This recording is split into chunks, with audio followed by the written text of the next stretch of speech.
छत्रपती संभाजीनगर जिल्ह्यातील फुलंब्री येथील एका तरुणाची काही भामट्यांनी तब्बल लाखो रुपयांची फसवणूक केल्याची धक्कादायक घटना समोर आली आहे।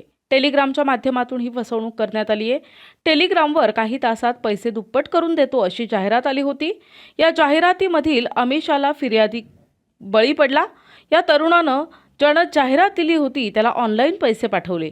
वेळोवेळी वेगवेगळी कारणं सांगून या तरुणाकडून फसविणाऱ्यानं एकूण 5,62,400 रुपये घेत त्याची फसवणूक केली आहे। त्यानंतर तरुणानं सायबर पोलिसांना याबाबत तक्रार केली। सायबर पोलिसांनी वेळीच ट्रान्सफर झालेली सर्व रक्कम परत मूळ मालकाला मिळवून दिली आहे। कोणत्याही अमिषाला बळी पडू नये, अन्यथा आपली फसवणूक होऊ शकते। असा काही प्रकार झाल्यास त्वरित सायबर पोलिसांशी संपर्क साधावा असे आवाहन सायबर पोलिसांनी केले आहे। फुलंब्री येथील एका तरुणाला टेलिग्राम ॲपवर काही तासामध्ये पैसे दुप्पट करून देतो अशी एक जाहिरात आली होती। ती सदरची जाहिरात ही टेलिग्रामच्या चॅनलवर जाऊन अनोळखी व्यक्तींच्या सदरचा फिर्यादी या संपर्कात आला व दाम दुप्पटच्या आमिषाला बळी पडला आणि सायबर भामट्याने त्याला एक टास्क दिलं होतं।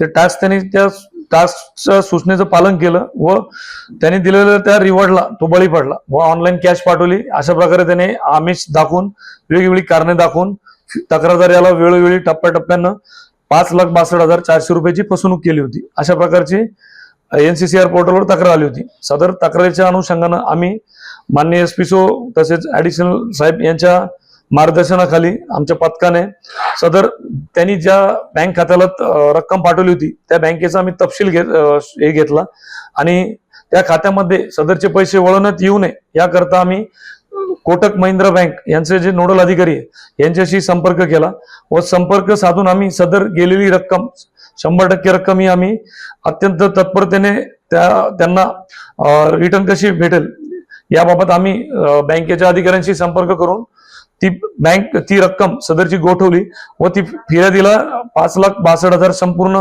ही परत मिळवून दिली। त्याबद्दल त्यांनी पोलिसांचे आभार देखील मानले। तरी माझी सर्व नागरिकांना ही विनंती आहे की येणाऱ्या काळामध्ये सायबर गुन्ह्याच्या घटनांमध्ये मोठी वाढ होत आहे।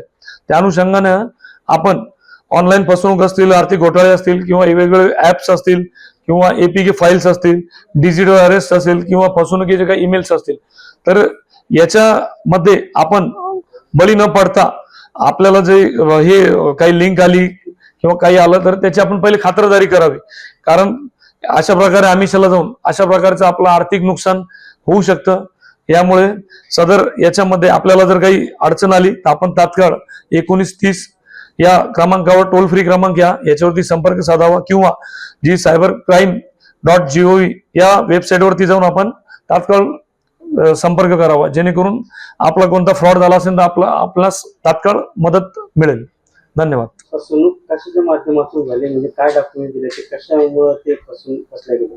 हे याच्यामध्ये काय होतं, टेलिग्राम एक चॅनल आहे आपणास माहित असेल। त्या टेलिग्राम ॲपवरती प्रत्येकाचे मेसेज पडत असतात। तर त्या टेलिग्राम ॲपवर त्यांनी त्याच्यामध्ये काही तासामध्ये तुम्हाला दुप्पट रक्कम करून देतो अशा प्रकारे त्याला मेसेज केलेला होता आणि मग त्यांनी टेलिग्राम चॅनलवर तो गेला असता, त्याला वेगवेगळे तिथं टेलिग्रामवरून मेसेजेस आले आणि त्याच्यामध्ये तो त्या दामदुप्पटीच्या आमिषाला बळी पडला व त्यांनी त्याच्यामध्ये त्यांना ऑनलाईन कॅश पाठवली, वेळोवेळी टप्प्याटप्प्याने पाठवलेली आणि त्याद्वारे त्याची फसवणूक झाली होती। डॉक्युमेंट्स काही नव्हतं घेतलं, फक्त त्याला टेलिग्रामवरती संपर्क साधला आणि त्याला अकाउंटवरती त्यांनी समोरच्याने अकाउंट नंबर दिला, त्याच्यावर त्यांनी पैसे पाठवायला लावले। एकूण रक्कम 5,62,400 रुपये 100% आम्ही परत केलेली आहे। NTV news Marathi, Chhatrapati Sambhajinagar.